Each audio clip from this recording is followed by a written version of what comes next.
ابراہیم علیہ السلام کا دور کتنا دور جا رہا ہے، تو یہ لوگ حضرت عیسیٰ موسیٰ کے دور میں آنے والے یہ اتنے دور پہلے لوگوں کے بارے میں کیسے خود سے کہہ سکتے ہیں کہ وہ یہودی ہے یا نصرانی؟ اللہ تعالیٰ نے قرآن میں خود ہی بتا دیا کہ انہوں نے اپنے مرتے وقت اپنے بیٹوں سے کہا کس دین کی پیروی کرو گے، کس چیز کی عبادت کرو گے؟ تو انہوں نے واضح لفظوں میں جواب دیا تیرے معبود کی، تیرے باپ دادا ابراہیم اسماعیل اور اسحاق کے معبود کی، اور جو کہ ایک ہی معبود ہے، یعنی ان سب کا معبود کون ہے؟ ایک ہی ہے۔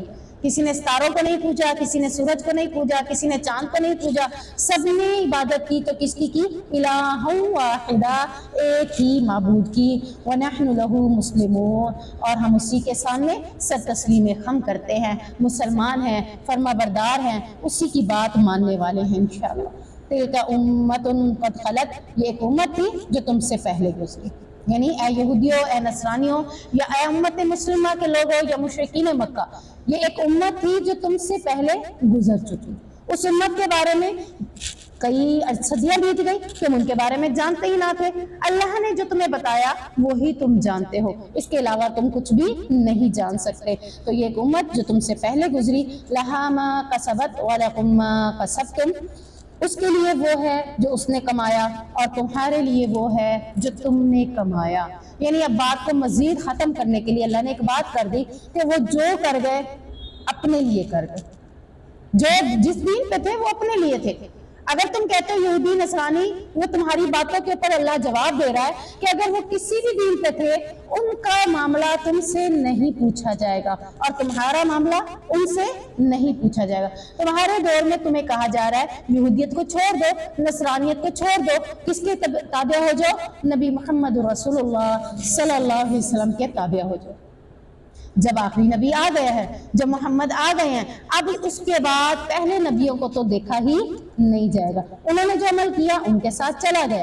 تمہارے لیے جو عمل ہے وہ یہی ہے، تم اس وقت نبی کی اتباع کرو گے تو کامیاب رہو گے، اگر اس کی اتباع نہیں کرو گے تو کامیاب نہیں ہوگے۔ پھر تمہارا عمل تمہارے لیے، تم سے باز پرس ہوگی، یہ نہیں پوچھا جائے گا کہ اگر تم عمل نہیں کر رہے تو حضرت ابراہیم سے پوچھا جائے گا، نبی محمد رسول اللہ صلی اللہ علیہ وسلم سے پوچھا جائے گا، نہیں۔ اللہ نے کہہ دیا نبی تو ان پہ اوپر دروغہ نہیں ہے، تیرا کام کیا ہے؟ صرف پہنچا دینا، تو نے پہنچا دیا، اب یہ عمل کریں یا نہ کریں۔ وَلَا تُسْأَلُونَ عَمَّا كَانُوا يَعْمَلُونَ، تو کسی سے کسی کے بارے میں نہیں پوچھا جائے گا، سوال ہی نہیں کیا جائے گا، یعنی میرے سے میرے بارے میں پوچھا جائے گا، میرے سے آپ کے بارے میں نہیں پوچھا جائے گا، آپ سے میرے بارے میں، میرے سے یہ پوچھا جائے گا کہ میں نے دین سیکھا، آگے کتنا سکھایا، کیونکہ بلغوا عنی ولو آیا، تم تک ایک آیت بھی پہنچے تو اسے دوسروں تک پہنچانا ذمہ داری، یہ تو ضرور پوچھا جائے گا۔ یہ نہیں پوچھا جائے گا کہ جن کو پہنچایا انہوں نے عمل کیا تھا یا نہیں، عمل کا معاملہ ان کے ساتھ ہے۔ اور میں سمجھتی ہوں کہ انسان اگر بلغوا انی لے کر نکلتا ہے تو اگر خود عمل یافتہ ہے تو انشاءاللہ اس کی بات میں اتنا اثر ضرور ہوتا ہے کہ اگلا ضرور اس کی بات کے اوپر عمل کرنے کی کوشش کرتا ہے۔ یعنی اس کی مثال نبی کریم صلی اللہ علیہ وسلم نے خود بھی دی تھی، شاید کہ واقعہ تھا کہ شکر کے حوالے سے ایک عورت آئی تھی کہ میرا بیٹا شکر بہت زیادہ کھاتا ہے، اللہ کے نبی نے کہا کل لے آنا اس کو، اگلے دن لے کے گئے تو اللہ کے نبی نے اسے پیار سے محبت سے بلا کے کہا کہ شکر نہیں کھایا کرو، زیادہ نقصان دہ ہے۔ عورت بڑی حیران ہوئی کہ کل بھی تو یہ بات کہہ سکتے تھے، تو اللہ کے نبی نے کل میں نے خود کھائی ہوئی تھی۔ یعنی وہ کام کرو جو تم خود پہلے عمل کرتے ہو، پھر تمہاری بات کا اثر دوسروں کے اوپر ہوگا۔ میں خود وہ عمل نہ کرتی ہوں اور لوگوں کو کہوں وہ عمل کرو، کبھی بھی نہیں ہوگا۔ تو ہم عمل کریں گے، ہمارے عمل کی وجہ سے دوسرا بھی خود بخود اس کو عمل کرنے کے لیے تیار ہو جائے گا۔ تو اگر ہم چاہتے ہیں کہ ہم جس کو بات پہنچائے وہ عمل کرے تو اس کے لیے پہلے خود اس بات کے اوپر عمل کرنا ہمارے لیے ضروری ہے، ورنہ لوگ کیا کہیں گے خود عمل کرتے نہیں ہیں، ہمیں ایسے دادی بن کے بتا رہی ہیں، تو انہوں نے بھی پہلے ہی بات کر دے گی۔ تو انشاءاللہ العزیز سب سے پہلے ہمارے لیے کیا ہے؟ قوا انفسکم، اپنے آپ کو بچانا ہے۔ اللہ نے نہیں کہا کہ پہلے دوسروں کو بچانا شروع کر دیں، سب سے پہلی بات اللہ نے کہا ایمان والو پہلے اپنے نفس کو بچاؤ، پھر اپنے اہل کو بچاؤ، پھر لوگوں کو بچاؤ۔ تو کس سے بچاؤ؟ جہنم سے۔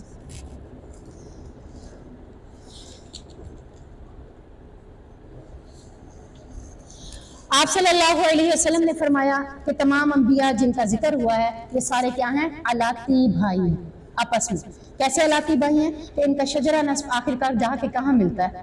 حضرت آدم علیہ السلام سے۔ تو یہ کیا ہیں؟ علاقی بھائی ہیں آپس میں، لیکن ان کی مائیں یعنی شریعتیں مختلف ہیں۔ مائیں کس کو بنا دیا؟ شریعت کو۔ ہر دور میں کوئی مسائل کچھ تھے، کوئی مسائل کسی طریقے سے تھے، تو شریعت ہر ایک کی مختلف ہے، لیکن آپس میں یہ کیا ہے؟ علاقی بھائی ہیں۔ تو یہ نہیں کہا جا سکتا کہ اس بھائی کو نہیں ماننا، اس کو نہیں ماننا، تو انبیاء کو اللہ تعالیٰ نے آپس میں علاقی بھائی بنا دیا۔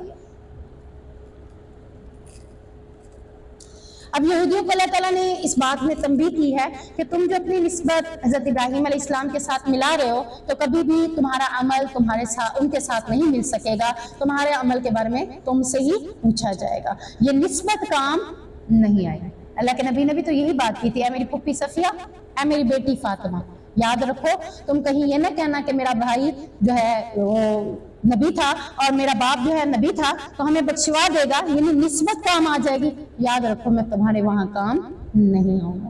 تو نسبت کے لیے اللہ تعالیٰ نے یہ آیت نازل کی، تلک امۃ قد خلت لہا ما کسبت، کہ جو انہوں نے کیا وہ ان کے لیے، جو تم نے کیا وہ تمہارے لیے۔ تمہیں یہ نسبت قرار دے کر کہ کہو کہ وہ ہمارے جیسے تھے، وہ یہودی تھے، حضرت ابراہیم ہمارے تھے، تو یہ صرف نسبت کام نہیں آئے گی، کام کیا آئے گا؟ عمل، اور عمل کیا ہے تمہارا؟ اسی کو دیکھا جائے گا، اور تمہارے عمل کا دار و مدار کس پر ہونا چاہیے؟ تمہاری نیت کے اوپر، اور تمہاری نیت میں اگر نبی کی اتباع ہے تو انشاءاللہ کامیابی تمہارا راستہ ہے۔ دوسری حدیث میں نبی کریم صلی اللہ علیہ وسلم نے فرمایا، جس شخص کو اس کی عمل نے پیچھے رکھا، دین پہنچ گیا ہے لیکن عمل میں بھی پیچھے ہے، اور عمل میں پیچھے رکھا تو اس کا حسب النسب اسے آگے نہیں لے جا سکے۔ میرا باپ جو ہے وہ صدر ہے، وزیر اعظم ہے، یا کوئی بھی عہدہ ہے اس کے پاس، اور میں کہوں کہ دین کو پیچھے رکھ دوں، عمل کو پیچھے رکھ دوں، اب میرا باپ صدر ہے بخشوا دے گا مجھے، یہ حسب نسب ہے نا۔ تمہارا حسب نسب تمہیں کامیابی کی طرف نہیں لے جائے گا۔ جس نے اپنے عمل کو آگے رکھا، حسب نسب کو پیچھے رکھا، وہ کامیاب ہو گئے۔ حسب نسب کہیں بھی کام نہیں آئے گا۔ اللہ کے نبی صلی اللہ علیہ وسلم نے فرمایا کہ اگر تمہارا خاوند، حالانکہ اس کی اطاعت ہمارے لیے کتنی ضروری ہے، تمہیں ایک غلط بات کا حکم دے، تب تم نے اس کی بھی اطاعت نہیں کرنا، تب اس کو بھی نہیں دیکھنا۔ اگر تمہاری ماں، کتنی شفقت ہے، کتنا سب کچھ ہے، کتنی خدمت کا حکم ہے، لیکن اگر وہ تمہیں غلط دین کے بارے میں بات کرتی ہے تو تب تم اس کی بات کو بھی نہیں مانو گے۔ تو جس شخص کا عمل اس کے پیچھے اس نے رکھ دیا اور خود حسب نسب کی وجہ سے کہے کہ میں بخشا جاؤں گا، ایسا ممکن نہیں ہوگا۔ وَقَالُوا كُونُوا هُودًا أَوْ نَصَارَىٰ تَهْتَدُوا، اور انہوں نے کہا یہودی ہو جاؤ یا نصرانی، ہدایت پا جاؤ گے۔ یعنی اہل کتاب کی ہٹ درمی مسلسل جاری تھی، اور بار بار وہ ایسی باتیں کرتے تھے۔ یہودی کہتے تھے کہ اے مسلمانوں تم یہودی ہو جاؤ تو کامیاب ہو جاؤ گے، تمہیں ہدایت مل جائے گی، یعنی جیسے آج ہمارے ہاں چلتا ہے سلسلہ۔ ایک فرقہ دوسرے فرقہ کو کہتا ہے کہ تم ایسے ہو جاؤ گے تو تم ہدایت پہ ہو جاؤ گے، تم ہماری طرف آ جاؤ گے تو ہدایت پہ آ جاؤ گے۔ ہدایت پہ آنے کے لیے کتاب اللہ و سنت رسول، یہ دو چیزیں۔ ہدایت کے لیے کسی کو نہیں دیکھا جائے گا۔ تو یہودی کہتے تھے تم یہودی بن جاؤ گے تو ہدایت پا جاؤ گے، اور نصرانی کہتے تھے کہ اگر تم نصرانی ہو جاؤ گے تو ہدایت پا جاؤ گے، یعنی اپنے آپ کو وہ سیدھے رستے پر چلنے والا سمجھتے تھے، جبکہ نبی کی سیرت انشاءاللہ العزیز اس کو اپنانے والا ضرور کامیابی کی طرف، ہدایت کی طرف جا سکتا ہے۔ اے نبی کریم صلی اللہ علیہ وسلم، آپ ان سے کہہ دیجئے بل ملت ابراہیم حنیفا، بلکہ ہم ابراہیم کی ملت کی پیروی کرتے ہیں۔ یعنی اگر تم ابراہیم کو ہی لائک کرتے ہو تو میں تمہیں بتاتا ہوں کہ ہم تو اسی کے دین کو فالو کر رہے ہیں۔ تمہارے نزدیک ابراہیم کے دین کو فالو کرنے والا ہدایت پر ہے تو تمہارے نزدیک وہ یہودی تھے؟ نہیں، ہمارے نزدیک ابراہیم دین حنیف پہ تھے، ہم اسی کی اتباع کر رہے ہیں اور ہم ہی سیدھے راستے پر ہیں۔ وما کان من المشرکین، اور مشرکین تم بھی سن لو کہ حضرت ابراہیم علیہ السلام مشرکوں میں سے بھی نہیں تھے، یہودی بھی نہیں تھے، نصرانی بھی نہیں تھے، مشرک میں سے بھی نہیں تھے، پھر کون تھے؟ دین حنیف پہ تھے، دین اسلام پر تھے۔ قولوا آمنا، کہہ دو کہ ہم ایمان لے آئے، باللہ اللہ کا، وما انزل الینا، جو اس نے ہماری طرف نازل کیا، وما انزل الی ابراہیم، اور جو اس نے نازل کیا ابراہیم کی طرف، و اسماعیل، اور اسماعیل کی طرف، و اسحاق، اور اسحاق کی طرف، و یعقوب، اور یعقوب علیہ السلام کی طرف، والاسباط، اور اس کی اولاد کی طرف، یعنی ان کی اولادوں میں سے بھی جس کو نبی بنایا گیا ان کو بھی کوئی نہ کوئی صحیفے دیے گئے۔ تو جس کو جو بھی دیا گیا، اللہ رب العزت فرما رہے ہیں مسلمانوں مسلمانوں کو تعلیم دے رہے ہیں کہ تم نے کیا کہنا ہے کہ ہم تو اس کتاب پر ایمان لے آئے ہیں جو ہم پر نازل ہو چکی ہے، اور ہم اس پر بھی ایمان رکھتے ہیں جو حضرت ابراہیم، اسحاق، اسماعیل، ابراہیم، یعقوب اور اس کی اولاد کے اوپر جو کچھ صحیفے نازل ہوئے، ہمارا ایمان ان ساروں کے اوپر موجود ہے۔ وَمَا أُوتِيَ مُوسَىٰ وَعِیسَىٰ، اور تم یہ کہتے ہو کہ ہمارے پیغمبر عیسیٰ اور موسیٰ ہیں، تو جو کچھ عیسیٰ کو دیا گیا اور جو کچھ موسیٰ کو دیا گیا ہم اس کے اوپر بھی ایمان لے آتے ہیں، تورات اور انجیل۔ وَمَا أُوتِيَ النَّبِيُّونَ مِن رَبِّهِمْ، اور جو تمام نبیوں کو ان کی طرف سے دیا گیا، یعنی کتابیں تو 4 نازل ہوئی ہیں لیکن صحیفے بہت سے نازل ہوئے ہیں۔ ہر نبی کو کچھ صحیفوں کی صورت میں دیا گیا، مجلد کتابوں کی صورت میں، یعنی اس طرح سے موٹی موٹی احکامات کی صورت میں 4 کتابیں ہیں، تورات، انجیل، زبور اور قرآن مجید، لیکن ہر نبی کو کچھ نہ کچھ دیا گیا۔ موسیٰ علیہ السلام کے بارے میں پہلے یہی آتا ہے نا، جب وہ کوئی ٹور پر گئے تھے تو کچھ صحیفے لے کر آئے تھے اور آتے ہی ہارون کے ساتھ غصہ ہوئے تھے تو ان کے ہاتھوں سے وہ تختیاں گر گئی تھی، تو وہ تورات بعد میں آئی، پہلے وہ تختیاں دی گئی، اس کے بعد وہ تختیوں کی صورت میں مزید احکامات اکٹھے کرتے کرتے وہ کیا بن گئی؟ تورات بن گئی۔ یعنی ہمارا ساری چیزوں کے اوپر ایمان ہے اور سارے نبیوں کے اوپر ایمان ہے۔ لا نفرق بین احد منہم، ہم ان میں سے کسی ایک کے درمیان فرق نہیں کرتے۔ اگر اللہ تعالیٰ نے نہ کہا ہوتا کہ اس کے اوپر ایمان لانے کے بعد عمل نہیں کرنا تو ہم اس کے اوپر عمل بھی کرتے۔ اللہ نے ہمیں کہا کہ ایمان لانا ہے لیکن عمل نہیں کرنا، تو فرق ہے تو صرف یہی فرق ہے جو اللہ نے ہمیں فرق کرنے کا حکم دیا ہے، ورنہ ہمارے نزدیک وہ بھی اللہ کی طرف سے نازل کردہ کتاب ہے اور قرآن پاک بھی اللہ کی طرف سے نازل کردہ کتاب ہے۔ جبکہ تورات کو ماننے والے کیا کرتے ہیں؟ تورات کی تو بڑی تعظیم کرتے ہیں لیکن قرآن پاک کو جلا دیتے ہیں۔ وہ قرآن، وہ بھی اللہ کی کتاب، وہ بھی اللہ کی کتاب، ایک کتاب کی حفاظت کر رہے ہیں تو دوسری کتاب کے ساتھ نعوذ باللہ کس قدر گستاخیاں کرتے ہیں، تو ان کا ایمان ایک کتاب کے اوپر ہے، باقی کتابوں کے اوپر نہیں۔ تو ہم اس چیز میں فرق نہیں کرتے۔ کوئی ہمیں کہے کہ اپنی کتاب، تمہاری قرآن کے اوپر تمہارا کتنا ایمان ہے، ویسے ہی ایمان ہے جیسے تورات کے اوپر ہے۔ کوئی تورات کو جلانے کو بولے، کوئی تورات کو گرانے کو بولے، اس کو بے ادبی کرنے کو بولے، یا تورات کے ساتھ کوئی ناجائز قسم کا کام کرنے کو بولے، تو ہم تو ایسا کچھ بھی نہیں کریں گے۔ لیکن تورات کو ماننے والے قرآن پاک کے ساتھ نعوذ باللہ کس قدر غلط حرکات کرتے ہیں جو کہ ہم کافی دفعہ سن چکے ہیں، اور سننے کے بعد دل خون کے آنسو ہوتا ہے کہ ہماری کتاب کی حفاظت دیکھیں اللہ نے کی ہے بلا شک، لیکن یہ تعظیم کیسے کر رہے ہیں۔ وَنَحْنُ لَهُ مُسْلِمُونَ، ہم تو اسی کے فرما بردار ہیں، اسی کے آگے سر تسلیم کم ہے۔ یہ ساری باتوں کا اقرار کون کر رہے ہیں؟ ہم مسلمان، اور ہم مسلمانوں کو اللہ تعالیٰ نے ان باتوں کے اقرار کرنے کا حکم بھی دیا ہے۔ آپ صلی اللہ علیہ وسلم صبح کی سنتوں کی پہلی 2 رکعات میں کبھی کبھار سورہ بقرہ کی یہ آیت قُولُوا آمَنَّا بِاللَّهِ وَمَا أُنزِلَ إِلَيْنَا، یہ مکمل آیت ایک رکعت میں، اور دوسری رکعت میں سورہ آل عمران کی آیت آمَنَّا بِاللَّهِ وَاشْهَدْ بِأَنَّنَا مُسْلِمُونَ، یہ آیتیں پڑھتے تھے۔ بعض روایات میں یہ بھی آتا ہے حدیث کے اندر کہ کوئی سورۃ کافرون پہلی میں اور دوسری میں سورۃ اخلاص پڑھتے تھے، یعنی چینج کر کر کے قرآن پاک کو پڑھا کرتے تھے۔ اس کی وجہ کیا ہے؟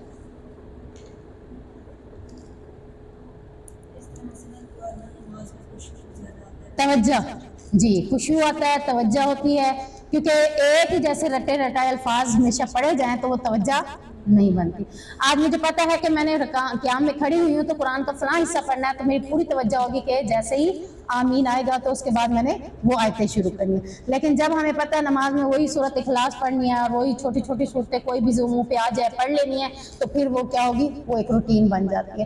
تو یوں یعنی کہ دیکھنا چاہیے کہ اللہ کے نبی کریم صلی اللہ علیہ وسلم کون کون سی آیات کو پڑھتے تھے، اور اس کو اگر یاد کر لیا جائے اور اس کو پڑھا جائے تو یہ کیا ہے؟ ایک سنت کے اوپر عمل ہے، اور نبی کی سیرت اور سنت پہ عمل کرنا انشاءاللہ العزیز ہمارے لیے بہت ہی اجر و ثواب کا کام ہے۔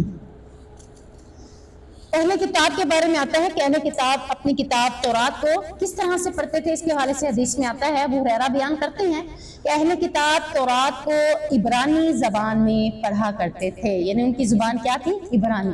عربی زبان کس کی تھی؟ مشرکین مکہ کی۔ لیکن تورات کو ماننے والوں کی زبان کیا تھی؟ عبرانی تھی، اور وہ اہل اسلام کے لیے عربی میں اس کا ترجمہ کرتے تھے۔ جیسے ہمارا پاس قرآن عربی میں ہے، ہم اپنی زبان میں اردو میں اس کا ترجمہ کرتے ہیں۔ جب وہ مسلمانوں کو آ کے تورات کی باتیں بتاتے تھے تو کس لفظوں میں؟ عربی میں آ کے بتاتے تھے، عبرانی میں آ کے نہیں بتاتے تھے، کیونکہ مسلمان پڑھے لکھے نہیں تھے، لیکن مشرکین مکہ فصائل و بلاغت میں یعنی بہت زیادہ پڑھے لکھے تھے، شاعر تھے، اور بہت زیادہ انہیں ان چیزوں کی پہچان تھی۔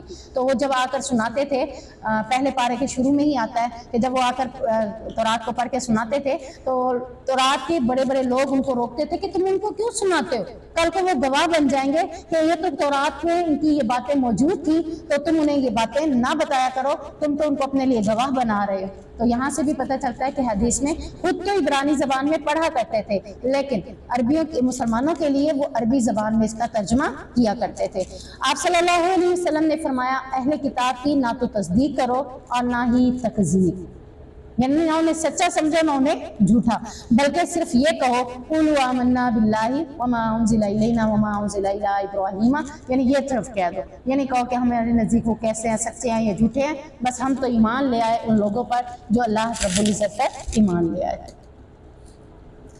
فَإِنْ آمَنُوا بِمِثْلِ مَا آمَنْتُمْ بِهِ فَقَدِ اهْتَدَوْا، پھر اگر وہ اس جیسی چیز پر ایمان لے آئیں تو پس جس پر تم ایمان لے آئے ہو تو یقیناً وہ ہدایت پا جائیں گے۔ صحابہ کو اللہ تعالیٰ مخاطب، یعنی اب آپ دیکھ لیں کہ اللہ تعالیٰ کس کو ہدایت کا درجہ دے رہا ہے، ہدایت پر کس کو کہہ رہا ہے؟ صحابہ کو۔ یعنی اللہ تعالیٰ نے فرمایا کہ اے ایمان والو، اے میرے صحابہ، اگرچہ یہ تمہاری طرح ایمان لے آئیں، بلا تفریق ہر نبی کو مان لیں، تو پھر یہ بھی ہدایت پر ہو جائیں گے۔ اگر یہ سارے نبیوں کو بغیر تفریق کے نہیں مانتے تو پھر یہ ایمان نہیں لے آتے۔ سارے نبی اللہ کے ہیں اور ساری کتابیں بھی اللہ کی ہیں، تو جس طرح ایک نبی کو مانا جائے گا سارے نبیوں کو مانا جائے گا، ہر نبی کی لائی ہوئی شریعت پر ایمان لانا ہوگا تو پھر ہی یہ ہدایت پا سکتے ہیں۔ حضرت موسیٰ پر ایمان رکھتے ہیں لیکن نبی پر ایمان نہیں لاتے، حالانکہ یہ بات اللہ تعالیٰ نے حضرت آدم علیہ السلام کے بعد سے ہی نبیوں کو بتا دی تھی کہ تم میں اگر اللہ کے نبی محمد رسول اللہ صلی اللہ علیہ وسلم آ جائے تو تم اپنی شریعت کو چھوڑ کر نبی کی شریعت پر ایمان لاؤ گے، اور یہ کتاب، یہ بات تو تورات میں بھی تھی، یعنی ہر نبی کے دور میں یہ بات چلتی آ رہی تھی کہ اگر اللہ کا نبی آخری آ جائے تم میں تو کس کی شریعت پر ایمان لے آنا ہے؟ نبی کریم صلی اللہ علیہ وسلم کی شریعت پر۔ تو ہدایت کے آنے کے لیے کون سی شریعت کو مانا جائے گا؟ نبی کریم صلی اللہ علیہ وسلم کی شریعت کو مانا جائے گا، ہمارے باپ داداؤں کی شریعت نہیں چلے گی، ہم نے تو وہی بنا لیا نا کہ جیسا وہ کہیں گے ویسا کریں گے، نہیں وہ نہیں چل سکتی۔ تو ہدایت کے لیے نبی کی شریعت پر ایمان لانا ضروری ہے۔ وَإِن تَوَلَّوْا، اور اگر وہ پھر جائیں، فَإِنَّمَا هُمْ فِي شِقَاقٍ، تو وہ محض ایک مخالفت میں پڑے ہوئے لوگ ہیں، بس پھر کیا کرے گا اللہ تعالیٰ؟ فَسَيَكْفِيكَهُمُ اللَّهُ، پس ان قریب اللہ تجھے ان سے کافی ہو جائے گا۔ یعنی اللہ تبارک و تعالیٰ نے ان کے بارے میں فرمایا کہ اگر یہ منہ موڑ لیتے ہیں، تیرے دین پر اعتبار نہیں کرتے، دین کی پیروی نہیں کرتے، تو اللہ تعالیٰ نے کہا تم اللہ سے یہ کہو فَسَيَكْفِيكَهُمُ اللَّهُ، کہ مجھے تو اللہ ہی کافی ہے۔ اور جس نے اپنے آپ کے ساتھ اپنے رب کو بنا لیا، اسے کبھی یہ سوچنا ہی نہیں چاہیے کہ میں اکیلا ہوں، نہیں، میرے ساتھ تو میرا رب ہے، وہ کبھی بھی مجھے ایسے تنہا نہیں چھوڑے۔ اگر کسی معاملے میں وہ میری بات نہیں مان رہا جو میں کہہ رہی ہوں، تو سمجھ جائیں کہ وہ میرے حق میں بہتر نہیں ہے، میرے حق میں جو بہتر ہے وہ رب مجھے دے رہا ہے۔ اور اللہ تبارک و تعالیٰ نے حضرت عائشہ کو اولاد نہ دے کر یہ بات سمجھا دی کہ اگر حضرت عائشہ اولاد مانگتی اور وہ اللہ رب العزت انہیں اولاد دے دیتا تو اللہ تعالیٰ نے رہتی دنیا تک ایک مثال بنانی تھی کہ کنواری تھی تو زندگی کا مقصد صرف اولاد ہی نہیں ہے۔ ہمارے ہاں جس کی شادی ہو، اولاد نہ ہو رہی ہو، تو لوگ سمجھتے ہیں کہ شادی کرنے کے بعد پہلا کام ہی یہی ہونا چاہیے، اور یہ کیوں نہیں ہو رہی اولاد، کیوں نہیں ہوئی اب تک؟ یا کسی نے اپنے بیٹے کو غلط نہیں کہنا، کس کو کہنا؟ بہو کو غلط کہنا کہ بہو کے اندر بھی کوئی مسئلہ ہوگا، عورت کے اندر ہی کوئی مسئلہ ہوگا، دونوں میں ہی کوئی مسئلہ نہ ہو۔ حکم کس کا نہیں ہے؟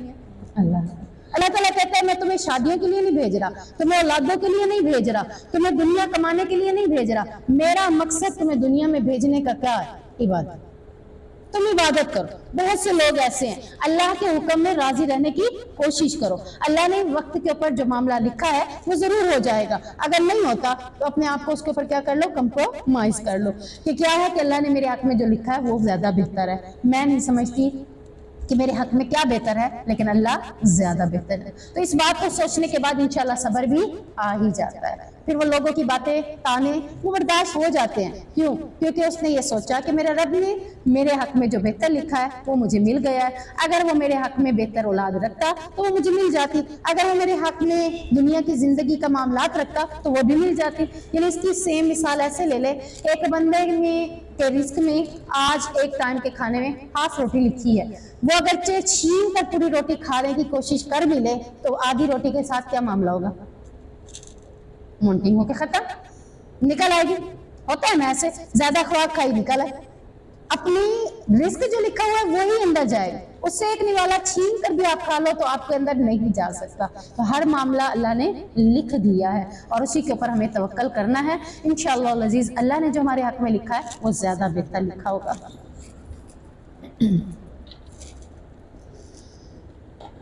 یعنی اگر یہ لوگ تیری باتوں میں نہ آئیں اور تتر بتر یعنی پھیل جائیں، بکھر جائیں اور تیرے دین کی طرف نہ آئیں تو پھر کہہ دو کہ اللہ مجھے کافی ہے، وہ السمیع العلیم، وہ سننے والا بھی ہے اور جاننے والا بھی ہے۔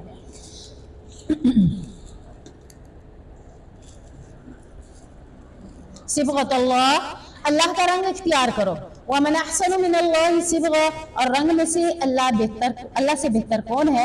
وَنَحْنُ لَهُ عَابِدُونَ، اور ہم اسی کی عبادت کرنے والے ہیں۔ یعنی یہود و نصارہ کا دستور تھا کہ جب وہ کسی آدمی کو اپنے مذہب میں داخل کرتے تھے تو اسے کسی کلر میں نہلاتے تھے۔ جیسے یہودی کے بارے میں ہے کہ وہ اپنے بچوں کو ایک خاص عمر میں پہنچنے کے بعد یہودی کے دین کے ساتھ جوڑنے کے لیے انہیں پیلے کلر کے پانی کے ساتھ غسل دیتے ہیں۔ یعنی ان کا مقصد یہ ہوتا ہے کہ مذہب کا رنگ چڑھانا۔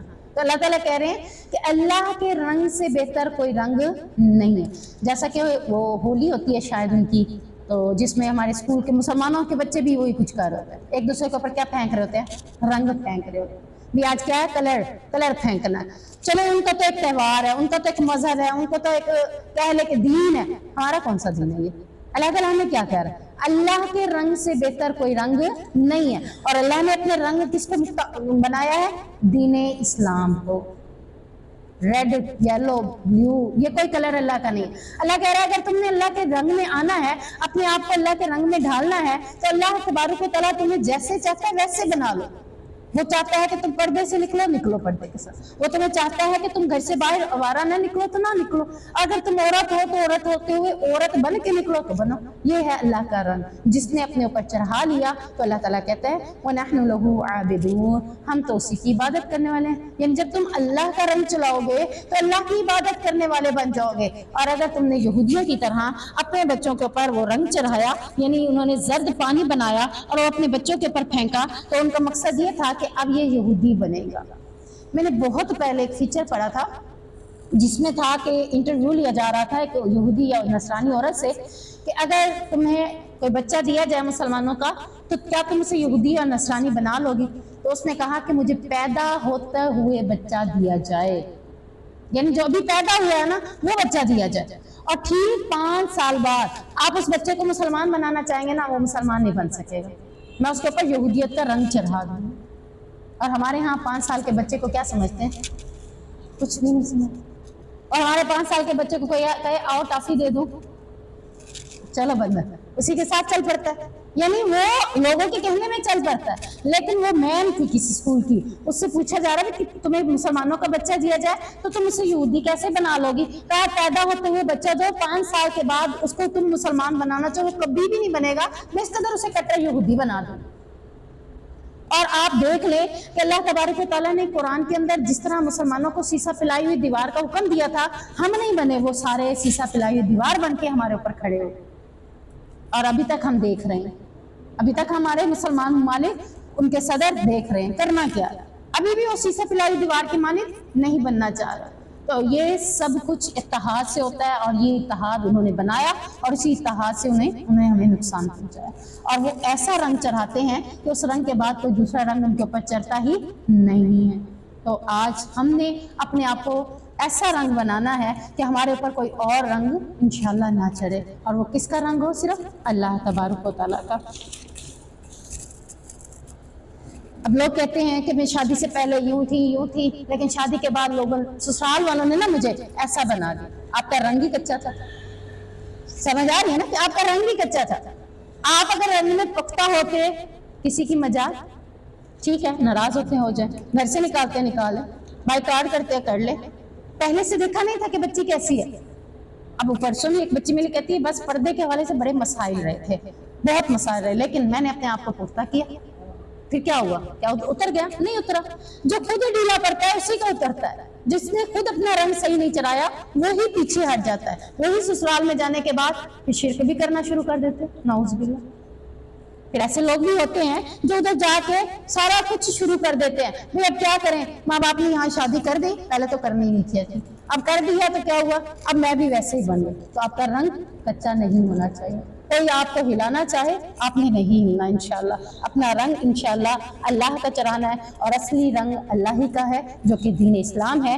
اسی میں اپنے آپ کو رنگو اور اپنی زندگی میں ساری معاملات اسی کے ساتھ کرو, کیونکہ جس طرح رنگ کپڑے کے ہر جزو میں پیوست ہو جاتا ہے, یعنی آپ دیکھ لیں پیلا تھا آپ نے اس کو ریڈ کلر دیا تو کہیں سے پیلا نظر آئے گا, پھر پیوست ہو گیا نا اس کے اندر. تو آپ جس بھی نیچر کے تھے, لیکن جب آپ کے اندر اللہ کا دین چڑھ گیا آپ کی ساری نیچر ختم. آپ کے اندر سارا رنگ کون سا چڑھ گیا؟ اللہ کا.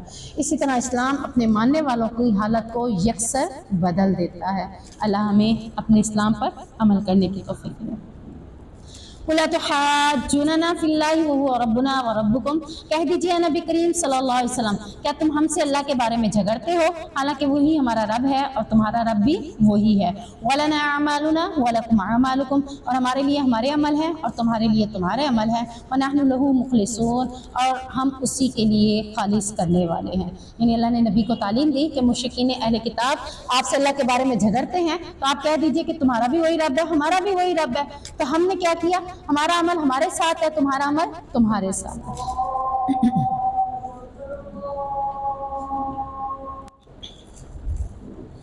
یعنی اللہ تبارک و تعالیٰ نے ان کے جھگڑنے کی وجہ سے ان سے کیا کہا کہ تمہارے لیے تمہارا عمل اور ہمارے لیے ہمارا عمل ہے, ہم تو اللہ کے لیے خالص ہو چکے ہیں. ام تقولون ان ابراہیم و اسماعیل و اسحاق, یا تم کہتے ہو کہ ابراہیم, اسماعیل, اسحاق, یعقوب اور ان کی اولاد یہودی تھے یا عیسائی. اے نبی کریم صلی اللہ علیہ وسلم آپ کہہ دیجئے کیا تم زیادہ جاننے والے ہو یا اللہ جاننے والا ہے. یعنی تم کہتے ہو اللہ سے جی زیادہ بہتر جانتے ہو, اللہ زیادہ بہتر جاننے والا ہے. نہ وہ یہودی تھے نہ نصرانی تھے نہ ہی مشرکوں میں سے تھے. اور اس شخص سے زیادہ ظالم کون ہے جس نے وہ شہادت چھپا لی. یہاں اس سے مراد یہود کے علماء ہیں جنہیں پتا تھا کہ واقعتاً وہ نہ یہودی ہیں نہ نصرانی ہیں نہ ہی مشرکین ہیں, تو انہوں نے اس شہادت کو چھپا لیا. تو اللہ تعالیٰ نے یہاں انہیں ظالم قرار دیا کہ اس شخص سے ظالم کون ہے جس نے یہ شہادت چھپا لی جو اس کے پاس اللہ کی طرف سے تھی.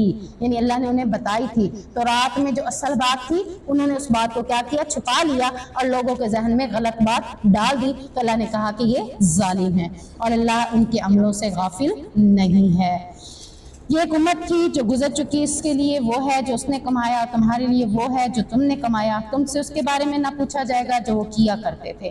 یعنی اس آیت میں دوبارہ تنبیہ فرما دی کہ نجات کا تعلق نسبت سے نہیں ہے, نجات کا تعلق کس سے ہے, اپنے کمائی اپنے عمل پر ہے. کہ آپ نے کیا کمایا آپ کے اوپر ہے, آپ نے کون سا عمل کیا آپ کے اوپر ہے. نجات کے لیے کسی نبی کو اپنے ساتھ نسبت قرار دینا کہ وہ ہمارا نبی ہے اور ہم میں سے ہے تو ہم آزاد ہیں یا جنت میں چلے جائیں گے, یہ ضروری نہیں ہے. نجات چاہتے ہو تو انبیاء صالحین کی طرح عمل کرو, ورنہ محض نسبتیں اور کرامتیں کسی کے کام نہیں آئیں گی. جب نبیوں کی کرامتیں اور نسبتیں کام نہیں آئیں گی تو پھر پیروں کی آئیں گی. تو اللہ تعالیٰ ہمیں سمجھنے کی توفیق عطا فرمائے. سبحانک اللہم و بحمدک اشہد ان لا الہ الا انت استغفرک و اتوب الیک.